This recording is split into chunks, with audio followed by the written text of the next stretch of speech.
will you kind of introduce us to, how you got into psychology, where the NLP came from, and where you made that transition into, wait a second, maybe there's some business opportunity here. Maybe I could teach other people to do. Yeah, absolutely. So I would say from a psychology perspective, again, being the youngest of three children, I was very much like, why do people say and act the way that they do? I was very observant. I've always been that type of person. And so understanding like, how do I get mom to say yes?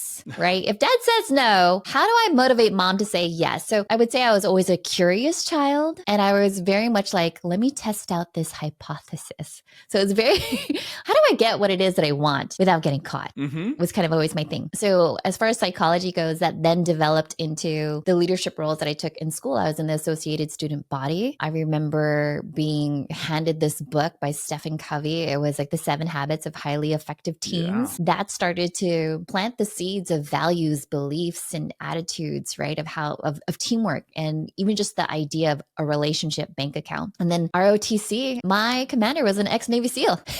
He definitely taught me like a lot of discipline. And so even just understanding his mindset of the things that you have to endure as a Navy SEAL, how do you lead a team and how do you lead that in the civilian world, was still psychology. So eventually I went to university, learned a lot about psychology. First job was at a tech startup, and a tech startup is very different from corporate in the sense of your values of like, I'm going to get this done no matter what, and how to be persuasive and how to get what it is that you want if you don't have budget.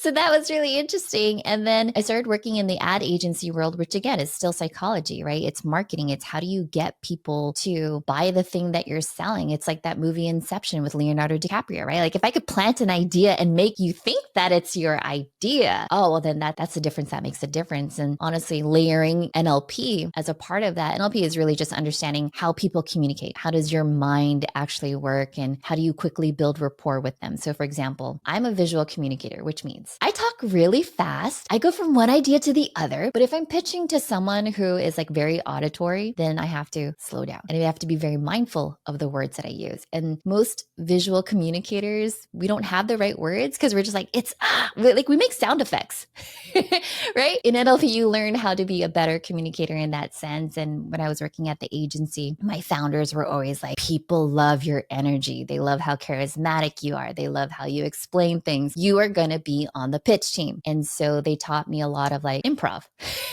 right? So when your VP doesn't know the answer because they're not the one that's actually, keyboard doing the work practitioner, they're like, and so Stephanie, what do you think? You're like, well, that was a great question. Let me, you think on your feet. And so improv and NLP definitely helped in that capacity.